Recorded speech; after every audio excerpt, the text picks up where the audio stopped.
Kira-kira ketika kita menghadapi masalah, kira-kira Tuhan tahu nggak masalah kita itu? Kira-kira dia mengerti nggak apa yang kita alami? Tahu, ya. Tapi Ayub ini berkata begini, aku ingin ya datang kepada Tuhan. Sekarang ini keluh kesahku menjadi pemberontakan, tangannya menekan aku sehingga aku mengadu. Ketika kita menghadapi masalah dalam hidup kita, ya jangan terlalu banyak berkeluh kesah. Katakan aminnya kenceng ya. Tapi dilakukan enggak? Ya lebih kenceng lagi, puji Tuhan. Sudah bertobat berarti. Bapak Ibu, dikatakan di sini ketika Ayub menghadapi pencobaan, dia berkata, dia ingin datang kepada Tuhan. Dia bilang, sekarang ini keluh kesahku menjadi apa?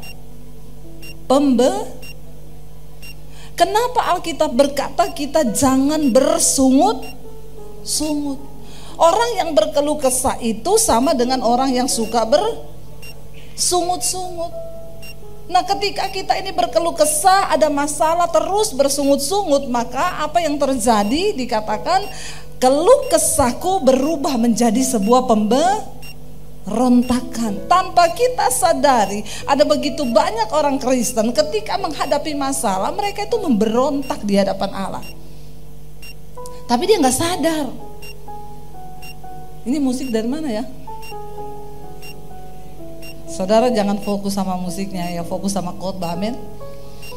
Ini cuma saya yang dengar musiknya. Saudara dengar? Dengar juga ya. Ini dari mana? Enggak ada diskotik atau apa kan? Oh, dari gym ya. Ya, yang biasa gym jangan goyang-goyang. Iya, Bapak Ibu, dikatakan di sana bahwa ketika orang itu menghadapi masalah, dia berkeluh kesah, bersungut-sungut tanpa dia sadari bahwa sikap keluh kesah itu berubah menjadi sebuah sikap pemberontakan. Iya, kita kadang berkata, enggak, saya enggak memberontak. Tapi kita berkeluh kesah, bersungut-sungut. Ya, yang namanya hidup ini pasti kita akan menghadapi yang namanya masalah, pergumulan. Siapa yang malam hari ini tidak ada pergumulan dalam hidupnya? Semua ada masalah kan? Semua ada masalah. Puji Tuhan, itu berarti kita masih hidup. Masih hidup. Tetapi ketika kita menghadapi masalah, jangan terlalu banyak berkeluh kesah. Ada loh orang-orang itu, saya ketemu orang-orang itu yang setiap kali ketemu itu yang ada tuh dari mulutnya keluh kesah terus. Ada loh, saudara perhatikan tipe orang begitu. Tiap kali ketemu, ya ada saja yang dikeluh kesahkan. Ya kalau nggak sakit penyakit, masalahnya. Ya saya ketemu orang-orang seperti ini dan bertahun-tahun ketemu, ya nasibnya nggak berubah-berubah, begitu-begitu terus. Karena tiap kali ketemu, halo Bu, apa kabar? Iya Bu Dedi, ya biasalah. Suamiku itu loh, masih begitu-begitu terus, nggak berubah-berubah. Saya bilang ya iya nggak mungkin berubah, ibu ngomong terus begitu, ibu berkeluh kesah terus begitu. Makanya saya ketemu ibu 10 tahun mendatang pun akan sama omongannya. Kenapa? Ya engkau berkeluh kesah terus tanpa engkau sadari, itu menjadi sebuah pemberontakan di hadapan Tuhan. Cepat atau lambatnya proses kita itu tergantung dari bagaimana engkau berespon. Amin. Jangan suka memberontak. Sekalipun kita merasa kita benar, percayalah kebenaran Tuhan, kedaulatan Tuhan itu yang lebih benar di atas kebenaran kita sendiri. Katakan amin. Mau sama siapapun kita diproses, jalani aja proses itu. Duduk di kaki Tuhan dan bertanya, Tuhan, apa yang engkau mau untuk aku lakukan lewat proses ini? Apa yang sedang Tuhan bentuk dari hidupku? Berhenti berkeluh kesah. Tiap kali ketemu orang yang diceritain mertuanya, kamu tahu ndak itu mertuaku, ya, itu ya lebih jahat daripada mak lampir. Berkeluh kesah terus ya. Ada ibu-ibu kalau ketemu orang, kamu tahu nggak itu menantuku, saudara. Ya, mari kita belajar menjadi orang yang jalani proses. Kalau perlu orang datang nanya, gimana mertuamu? Biasa aja. Ya, jalani semua dengan ucapan syukur. Amin. Hari-hari ini kita harus lebih banyak mengeluarkan energi positif. Biar awet muda kayak saya. Masalah buat lo. Kayaknya kok saya bilang gitu semua langsung ketawa ya. Kayaknya mengejek gitu ya. Tapi nggak apa-apa. Iya Bapak Ibu, kenapa dunia ini penuh dengan energi negatif. Kita ketemu orang, anak saya itu tiba-tiba ngomong ke saya berapa waktu yang lalu, Mam, jangan marah loh. Saya tanya, kenapa? Mami ngomong dulu jangan marah. Mami nggak akan marah. Loh kamu ngomong dulu kenapa? Ya tapi Mami janji nggak akan marah. Loh kalau saudara digituin coba. Terus saya bilang, ya kamu ngomong dulu tergantung masalahnya apa. Kalau bikin Mami marah ya Mami marah. Mami gak mau janji gak marah. Ya tapi Mami janji dulu gak marah. Saya bilang ya gak bisa, Mami gak mau janji. Kamu ngomong dulu apa? Dia bilang aku mendaftar jadi barista di Starbucks. Boleh toh? Terus saya bilang sama dia, jadi barista gitu kamu cuci piring, nyapu, ngepel loh. Emang kamu siap gitu? Siap dong. Ya kalau kamu sudah siap ya silakan. Jadi boleh Mam, boleh. Ternyata masuk di Starbucks itu juga gak gampang ya. Saya pikir gampang aja orang mau melamar jadi tukang cuci piring. Jangan ketawa loh saudara ya. Ternyata harus mahasiswa, interviewnya pakai bahasa Inggris. Ya gak gampang ternyata. Singkat cerita lihat kemurahan Tuhan lah anak saya bisa masuk. Ya bisa masuk. Lalu kapan itu saya pergi ke sana, saya bilang, Dek, Mami mau ke sana, Mami mau lihat kamu kerja. Akhirnya dia bilang, ih Mami ini enggak apa-apa, Mami tak lihat. Pas saya pergi dia dapat tugas bersihin meja, ngangkat sampah, nyapu, ngambil sampah di lantai. Ya dalam hati itu ya saya sedih, tapi ya suami saya bilang nggak apa-apa, biarin dia belajar, ya biar dia belajar kerasnya hidup. Dia cerita, Mam aku nih dapat closingan terus sampai jam 12 malam. Kebetulan di mall itu yang dia kerja itu ada live music sampai jam 12. Jadi anak saya jam 1 malam tuh kadang saya nggak bisa tidur. Saya bilang sama suami, coba WA si Karen dia lagi ngapain, udah tidur apa belum. Jam 1:30, 2 saya WA dia masih foto piring kotor, dia masih cuci piring. Ketawa loh, bukannya sedih. Sedih dong, sedih. Kadang saya tidak tega saudara ya, tapi saya bilang sama suami enggak apa-apa. Ya biar dia belajar kerasnya kehidupan. Orang dulu saya waktu diusir dari rumah jadi Kristen, saya cuci baju, saya nyapu, saya ngepel di tempat kos ya untuk bisa dapat makan. Biar dia merasakan. Lalu saudara singkat cerita, ya beberapa makin kesini saya tanya sama dia, Dek kamu betah? Kamu menikmati? Iya aku menikmati.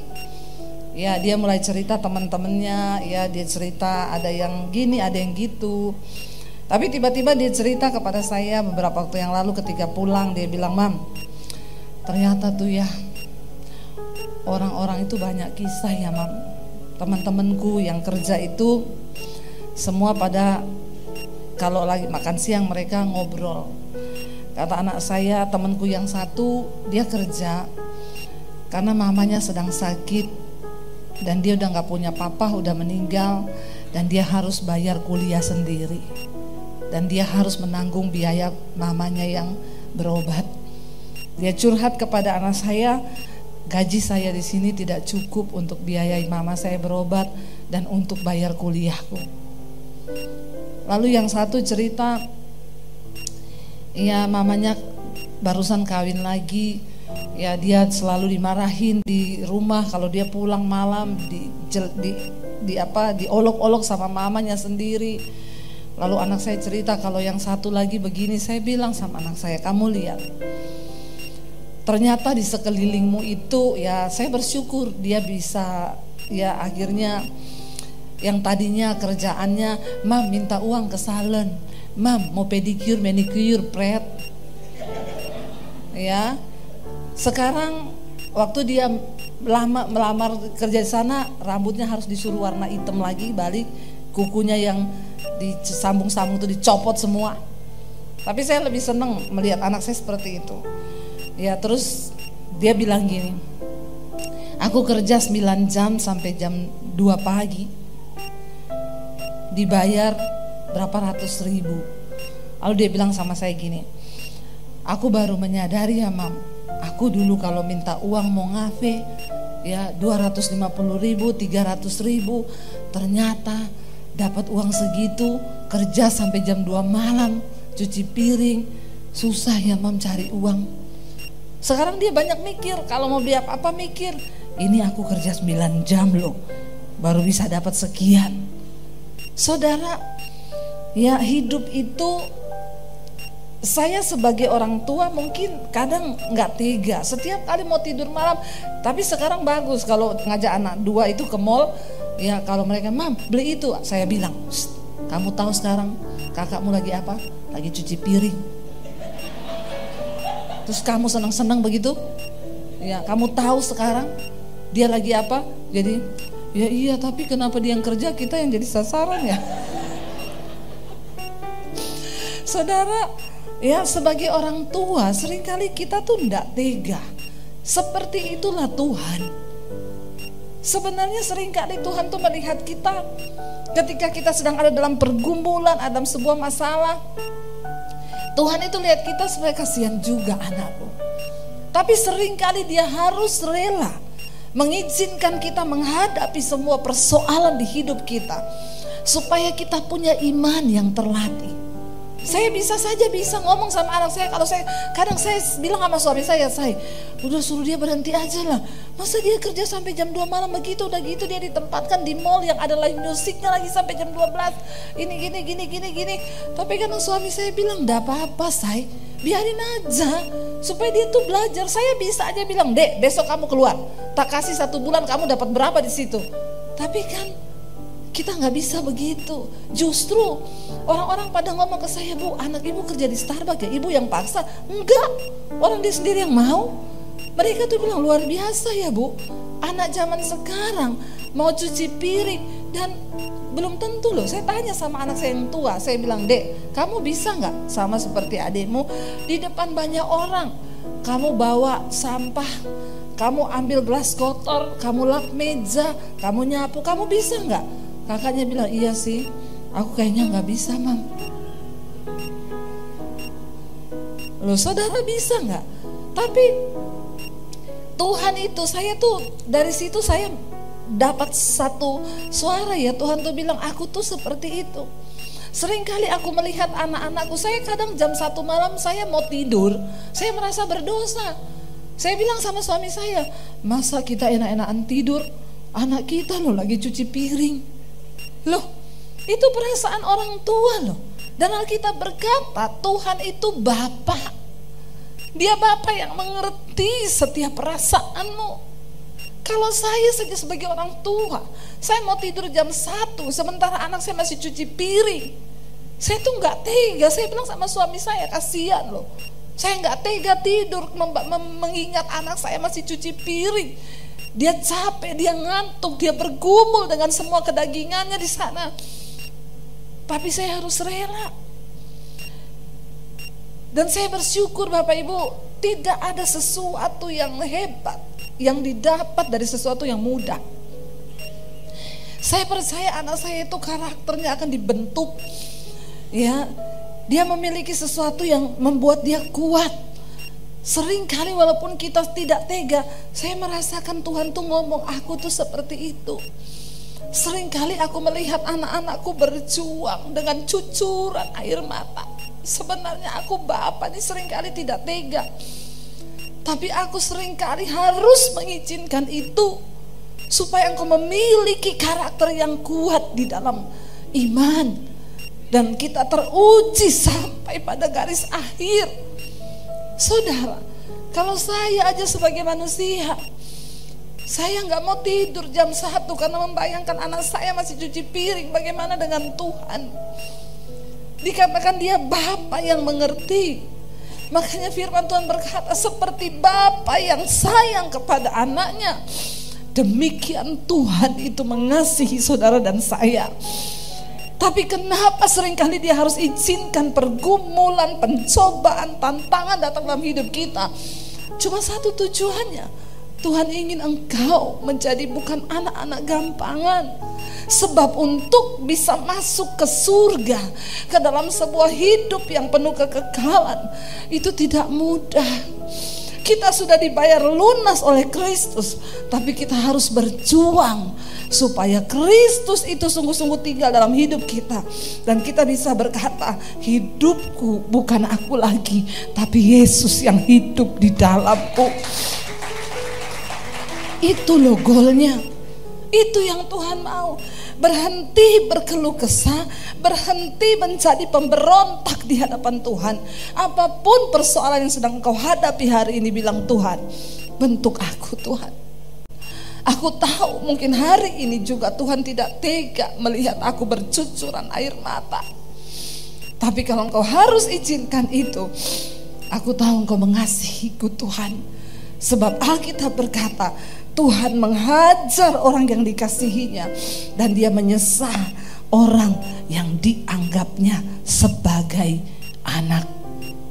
Amin. Anak. Dan itu anak saya. Dia jam 1 malam belum tidur, saya gak bisa tidur. Ayub berkata di sana, ayat yang ketiga, semoga aku tahu mendapatkan dia dan boleh datang ke tempat ia bersemayam. Ayat 4, baca bersama 1, 2, 3. Maka akan kupaparkan perkaraku di hadapannya, dan kupenuhi mulutku dengan kata-kata pembelaan. Maka aku akan mengetahui jawaban-jawaban yang akan diberikannya kepadaku, dan aku akan mengerti apa yang difirmankannya kepadaku. Sudikah ia mengadakan perkara dengan aku dalam kemahakuasaannya? Tidak, ia akan menaruh perhatian kepadaku. Ayub berkata, kalau aku bisa berjumpa dengan Tuhan, aku akan memaparkan semua perkaraku. Kita tahu apa yang Ayub alami tidak mudah, kekayaannya diambil semua. Saya tanya saudara, Alkitab berkata Ayub itu orang yang sangat kaya, sangat kaya. Lalu dia harus diizinkan untuk membuktikan kemurnian imannya. Semua kekayaannya diambil. Apa yang paling ditakuti oleh orang kaya? Apa yang paling ditakuti orang kaya? Menjadi miskin. Amin. Menjadi miskin. Orang kaya paling takut jadi miskin. Makanya jadi orang enggak usah kaya-kaya banget. Amin. Lebih enak hidup ini. Sebenarnya kaya itu bukan dosa.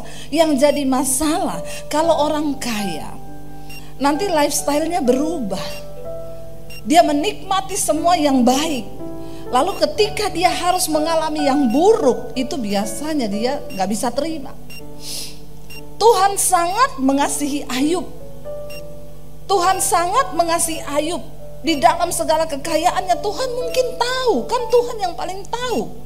Tuhan mungkin melihat Ayub ini hatinya sudah mulai terikat kepada kekayaannya. Itu Tuhan yang tahu. Makanya akhirnya diizinkan semua kekayaannya diambil. Coba Bapak Ibu, kalau kita renungkan sekarang, saya gak usah tanya berapa kekayaan saudara, gak usah saya tanya.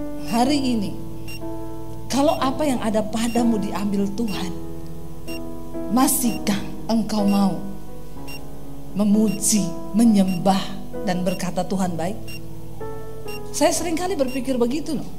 Saya seringkali menguji diri saya, Tuhan, kalau semua yang ada pada saya hari ini tuh diambil seperti Ayub, apakah aku ini masih mengasihimu, masih melayanimu dengan setulus hati? Itu harus menjadi pertanyaan bagi kita semua. Kalau semua yang ada pada kita diambil, kita tuh sering kali dengar khotbah orang kaya yang di Alkitab, orang kaya yang bodoh, anak muda yang kaya. Dia datang kepada Yesus bertanya, Tuhan, Apa yang harus aku lakukan supaya aku masuk surga? Tuhan bilang, kasihi Tuhan Allahmu dengan segenap hatimu, kasih ayahmu, ibumu, kasih gini. Sudah, saya sudah melakukan semua itu. Apalagi Tuhan? Lalu Yesus berkata, kalau engkau ingin memperoleh kerajaan Allah, pulang, jual seluruh hartamu, lalu berikan itu kepada orang miskin dan ikut aku. Tapi dengan sangat menyesal orang itu pulang. Alkitab berkata karena apa? Karena hartanya banyak. Kita nggak usah bicara orang yang hartanya banyak. Saudara hari ini yang cuma punya motor 1, lalu saudara dengar suara Tuhan, pulang, jual motormu,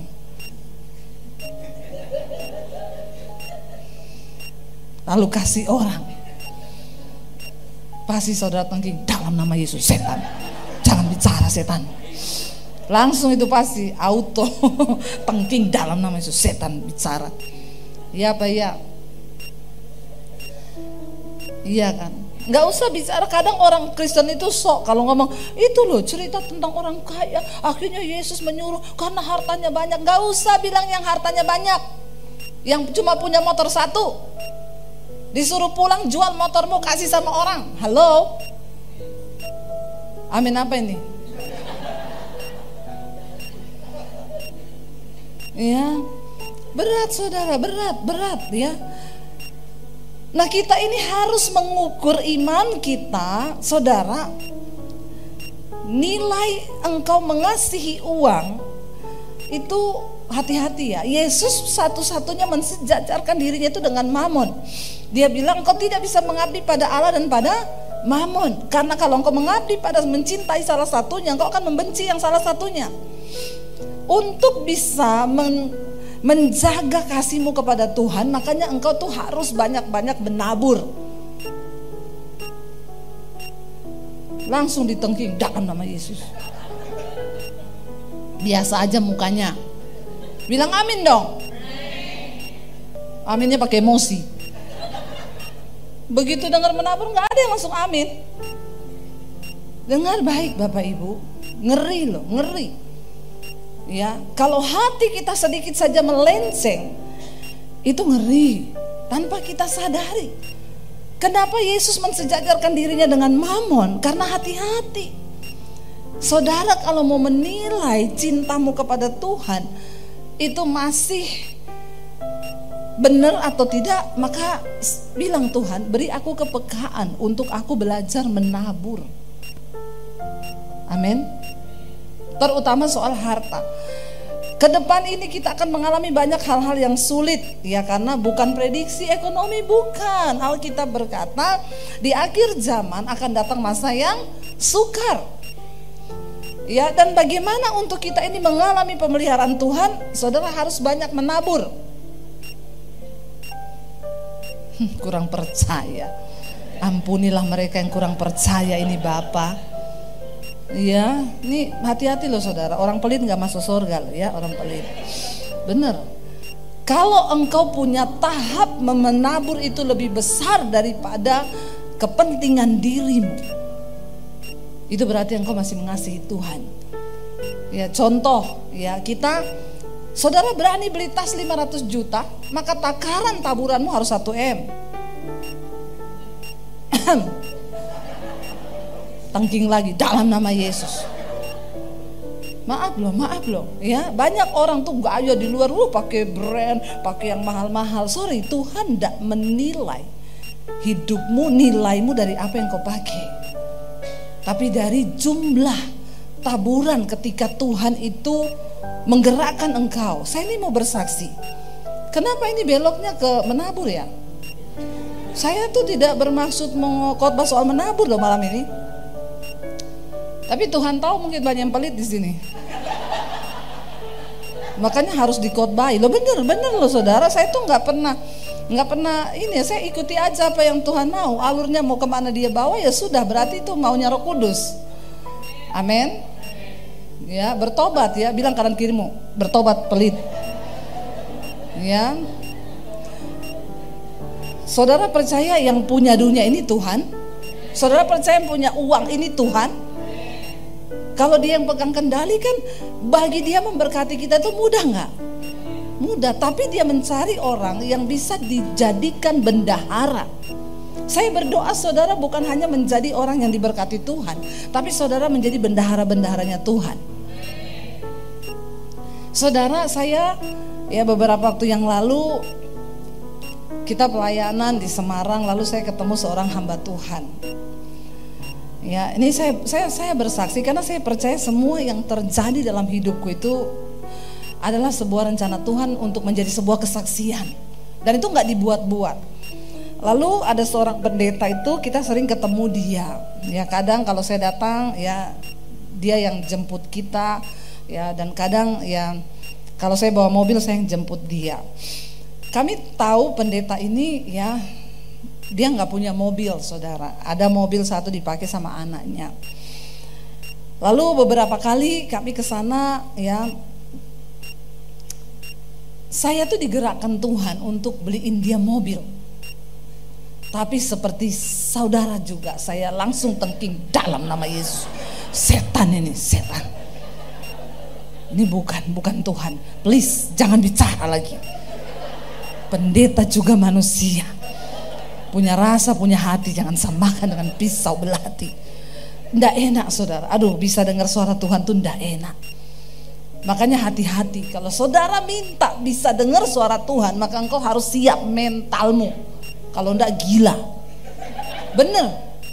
Saya tengking langsung dalam nama Yesus. Saya diam saudara. Satu saat, berapa bulan kemudian, ya kita pelayanan saya dengan suami. Ya, pelayanan di satu kota. Kita ini satu grup sama pendeta itu di WA. Tiba-tiba dia ngupload foto lagi di kayak di pinggir jalan gitu, di rumah makan. Lalu sama istrinya duduk di situ. Saya tanya, "Kenapa di situ Pak Pendeta?" "Mobilnya mogok." Saya tengking dalam nama Yesus. Saudara, berat. Dan Tuhan tuh kayak mengejar gitu. Dan Tuhan itu spesifik sudah bilang gini, kalau kamu harus beliin dia mobil, mobilnya itu sama dengan yang punyanya wakil gembalanya. Wakil gembalanya itu istrinya dokter, jadi dia bisa beli mobil. Mobilnya itu harganya 400 jutaan. Menurut saudara, banyak lah itu 400 juta. Kalau buat beli tas LV dapat berapa? Lumayan ya. Lalu akhirnya saya gini, Tuhan gini ya. Saya tarik nafas dulu. Gini Tuhan. Oke, saya mau taat, tapi gini Tuhan. Saya tak omong sama suamiku. Suamiku ini agak, kalau bukan pelit, perhitungan. Kalau bilang pelit ya dosa ya. Suamiku ini orangnya agak perhitungan. Apalagi kalau nabur gede-gede gitu, dia langsung ngomong, "Ndak. Jadi begini Tuhan, kan firman-Mu berkata istri itu tunduk kepada suami." Biasa aja ketawanya Pak. Ya, jadi gini Tuhan ya. Kan kita bisa dong bikin kesepakatan dengan Tuhan toh. Kan diuji nih. Saya akan ngomong ke suami. Kalau suami saya bilang iya, berarti itu dari Tuhan. Tapi kalau suami saya bilang tidak, loh maaf Tuhan, aku tidak bisa melangkahi suamiku. Karena Alkitab berkata istri tunduk pada. Kita ini suka main kucing-kucingan sama Tuhan ya. Tapi kan itu bisa dong, saya minta tanda kan, bisa. Berat saudara, 400 juta. Bagaimana mungkin Tuhan, saya ini lagi bangun sekolah misi, lagi bangun gereja, lalu Tuhan tuh suruh bukan gereja saya, bangun gereja di desa-desa ya. Saya nggak mau nyanyi ya Bapak Gembala Andrew di belakang. Lalu saya bilang sama suami waktu lihat itu di grup, saya bilang sama suami gini, aku mau ngomong apa? Tuhan itu loh. Tadi kamu lihat Pak Gembala mobilnya mogok, iya. Aku tuh beberapa bulan ini digerakin Tuhan suruh beliin mobil buat Pak Gembala. Tapi mahal, 400 juta. Karena Tuhan suruh beli yang sama kayak wakil gembalanya. Suami saya diem. Dalam hati saya, yes Tuhan. Dia ngomong apa ya Tuhan? Tiba-tiba dia diam, terus saya bilang, Say, terus menurutmu gimana? Dia jawab sama saya, aku sudah dari bulan Januari disuruh Tuhan. Ketawa kan? Ternyata Tuhan tuh sudah lebih dulu bicara sama dia. Tapi karena dia tuli, dia pura-pura gak mau denger. Dari bulan Januari loh saudara. Ya. Dan saya bilang, ya ampun Tuhan, jadi iya, aku udah dari bulan Januari suara itu, tapi tak tengking terus. Lah sekarang Tuhan bicara sama kamu, ya berarti ini gak boleh tidak. Saudara, ya aduh saya tuh, tapi akhirnya kami sepakat, ya udah kita sepakat beliin ya. Sepakat 400 juta kita keluarin buat beliin dia mobil. Pada waktu kita akhirnya mau beliin dia, besoknya kita ngobrol, ada satu pengusaha di situ, saya cerita, Pak kita ini digerakin Tuhan tuh beliin. Dia bilang, saya tuh salut loh Bu, biasanya yang beliin mobil pendeta itu pengusaha loh, baru kali ini ada pendeta beliin mobil pendeta loh. Loh kalau Tuhan yang suruh. Maaf ya, yang pengusaha harusnya malu mendengar kesaksian saya ini. Maaf, malulah kau, malu. Loh benar saudara. Akhirnya saya bilang, kita langsung dia bilang, beneran Bu, saya kaget loh. Saya baru kali ini dengar ada pendeta mau beliin pendeta mobil. Saya bilang, Pak, saya enggak sekaya Bapak loh, tapi Tuhan suruh saya dan saya mau jadi bendaharanya Tuhan. Akhirnya dia bilang, ya udah Bu, kita paruan aja ya. Tapi kan Tuhan itu melihat sikap hati kan. Ketika saya oke, kita sepakat 425 juta kita keluar buat beli mobil itu. Tuhan kirim orang lain. Tuhan bilang, aku cuma mau lihat hatimu, kamu gak usah keluarin 425 juta nih, tak kirim orang separuhan. Aduh saudara, ya makin kesini tuh saya melihat kok taburannya itu makin Tuhan minta tuh gede gitu loh. Tapi saya belajar, saya sadari hidup ini apa sih arti hidup kita. Saudara lihat, Ayub berkata begini, kita lanjut aja ya sebelum waktunya habis. Ayat 10 berkata di sana, kita lihat bersama. Ayat yang ke-10 Ayub 23, firman Tuhan berkata di sana apa? Karena Ia tahu jalan hidupku, seandainya Ia menguji aku akan timbul seperti emas. Katakan amin. Pastikan engkau tahu bahwa Tuhan tuh tahu jalan hidupmu. Semua yang di hidup kita ini terbuka di hadapan Tuhan, tidak ada satupun yang tersembunyi. Waktu kita berjalan bersama Tuhan, saudara, saya tuh bersyukur loh, waktu akhirnya kami rela, kami bikin kejutan, saya telepon langsung dealer mobilnya, tolong kirim mobil ini kita bayar saudara. Saya bersuka cita, ya wow, bisa menjadi mujizat bagi orang lain. Karena saya pernah rasa dikasih mobil sama orang, saya pernah rasa, tapi apa yang saya lakukan tuh belum ada apa-apanya. Dulu teman saya di Solo, pendeta, yang ngasih dia mobil jemaatnya, dan yang lebih luar biasa, jemaatnya itu enggak punya mobil, naik motor, dia kreditin mobil untuk pendetanya buat pelayanan. Itu lebih hebat lagi. Saya nggak ada apa-apanya, saya masih bisa beli karena ada berkat. Tapi ini saudara, dia nggak punya mobil. Saya sih belum bisa seperti itu. Memang semua sesuai dengan kapasitas iman masing-masing. Ketika saya diuji, saya bilang, Tuhan engkau tahu jalan hidupku, dan ketika engkau menguji aku keluar seperti emas. Artinya apa saudara? Tuhan itu gak pernah membiarkan kau dicobai melampaui batas kekuatanmu. Tapi untuk menjadi sesuatu saya tuh bergumul tuh di dalam hati, waktu saya bergumul sendiri menahan suara itu. Tuhan tuh ngomong gini, kamu itu kan bendaharaku ya. Kalau kamu punya bendahara, orang yang jadi bendahara, terus kamu perintahin dia, kamu tolong beliin mobil buat perusahaan saya ya sekian. Terus bendaharamu bilang gini, nggak mau, sayang amat Masa uang segitu buat beli mobil? Kira-kira saudara pecat gak dia? Ini kok saya suruh dia gak mau ya, uang saya. Kenapa saya suruh kamu tahan itu?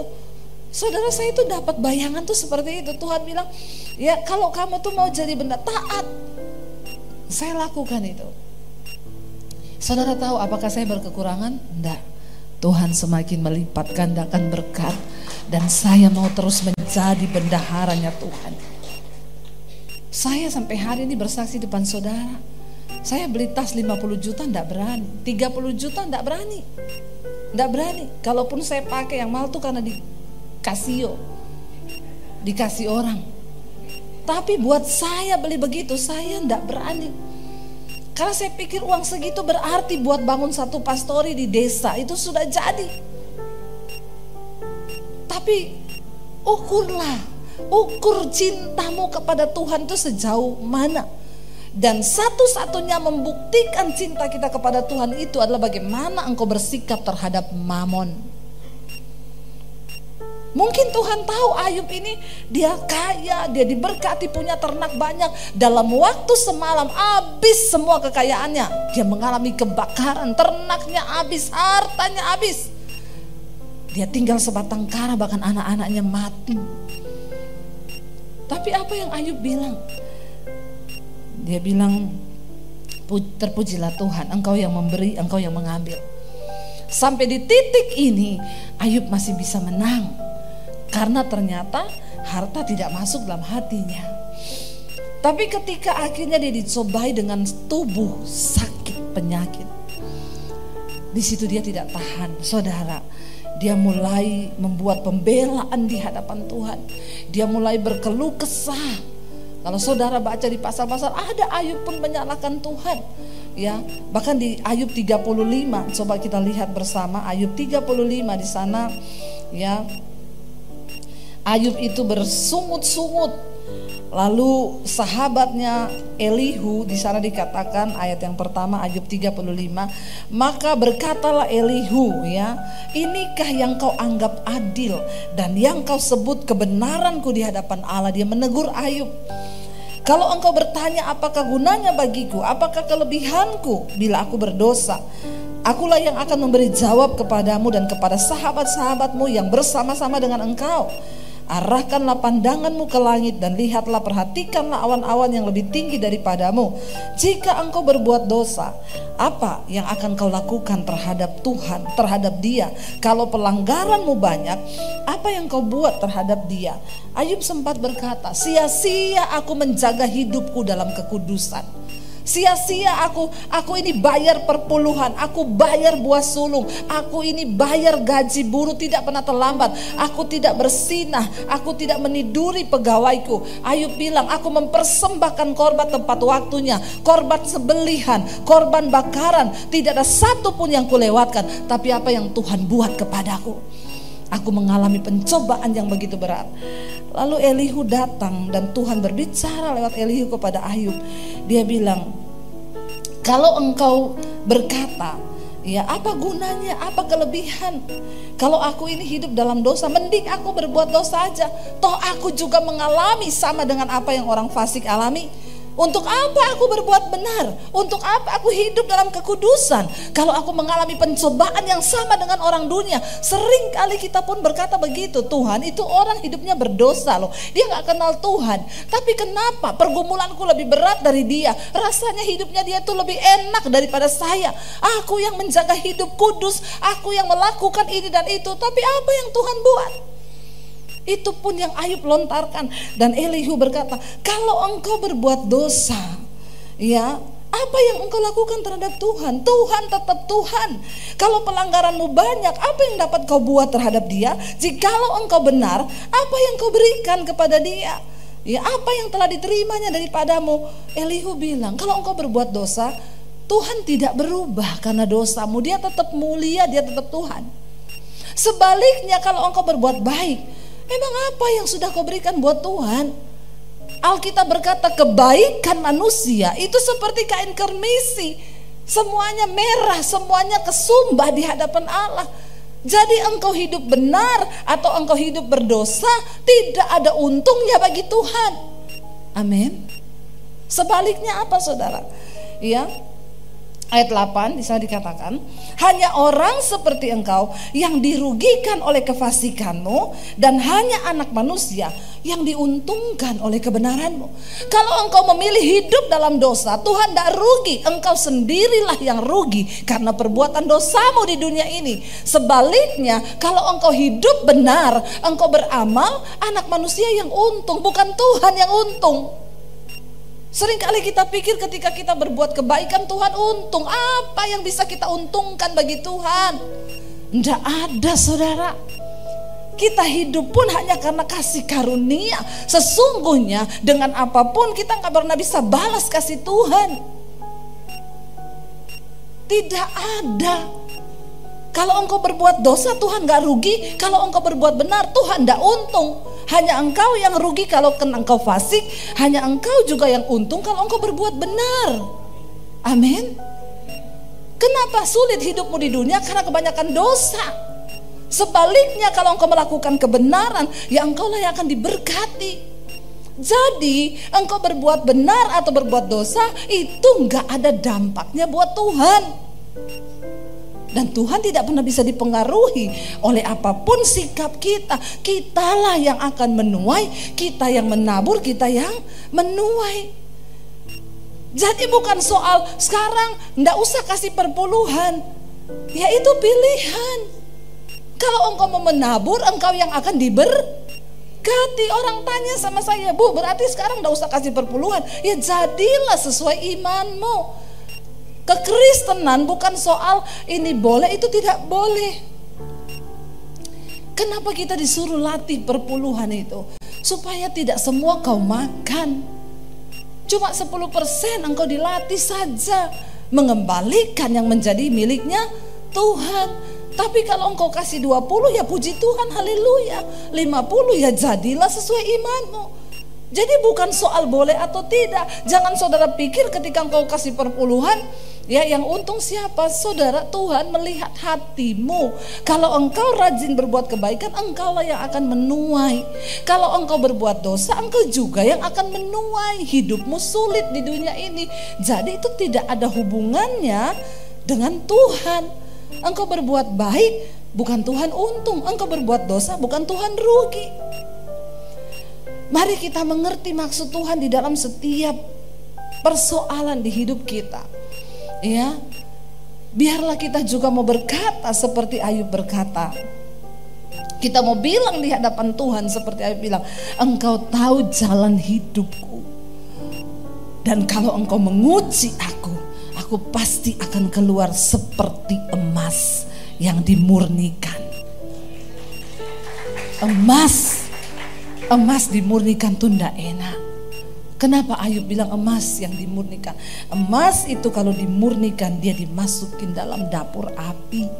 Makin tinggi pemanasannya, semakin murni emas itu. Amin Bapak Ibu. Mari kita menyadari ketika engkau lagi diproses Tuhan, jangan berbantah, jangan berkeluh kesah, ndak usah membela diri di hadapan Tuhan. Aku mau bela perkaraku. Bagaimana kebenaran kita di hadapan Tuhan? Tuh kita ini ndak ada yang benar. Tuhanlah yang benar. Kalau kita diuji hari ini, itu pasti karena Tuhan punya rencana atas hidup kita. Tidak ada satupun orang yang bisa masuk dalam kerajaan sorga tanpa melalui ujian dan tempaan. Tapi ingat, seperti saya melihat anak saya, demikianlah mata Tuhan melihat engkau. Allah menguji orang benar. Dan Tuhan tidak meninggalkan dia, kata firman Tuhan. Sampai akhirnya golnya Ayub. Apa tujuan Tuhan dari semua ujian yang dia alami?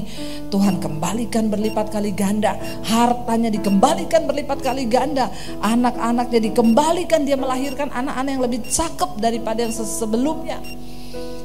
Sampai Ayub berkata begini, dulu cuma dari kata orang aku mendengar tentang Tuhan. Tapi sekarang mataku sendiri yang melihat Tuhan berperkara atas hidupku. Jadi sesungguhnya Selama ini Ayub diberkati, Ayub sudah mengalami banyak berkat. Dia melakukan kewajiban keagamaannya, bukan didasari dari pengenalan pribadinya dengan Tuhan. Makanya Tuhan harus mengizinkan dia mengalami pemurnian supaya dia mengalami Tuhan secara pribadi. Bapak Ibu, milikilah pengalaman pribadi bersama dengan Tuhan. Jadikan setiap momen dari pergumulan hidupmu, tekananmu itu menjadi sebuah kesempatan untuk engkau lebih mengenal siapa Tuhanmu. Supaya bukan dari kata orang saja, tapi sekarang mataku sendiri yang melihat Dia. Saya berdoa supaya setiap kita malam ini memiliki pengalaman pribadi bersama dengan Tuhan. Supaya satu saat ketika Dia datang, saudara, Dia temui ada iman di dalam hidupmu. Waktu Yesus datang kembali kedua, Dia bilang gini, ketika aku datang kembali ke dunia ini, apakah ada iman yang aku dapati?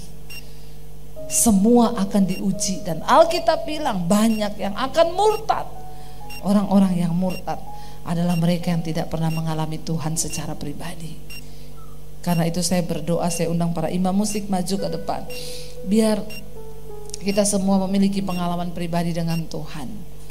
Biar kita mau berkata, Tuhan uji kami Tuhan, sekalipun berat, kami percaya bahwa Tuhan tidak pernah meninggalkan orang-orang yang sungguh-sungguh berseru kepada Tuhan.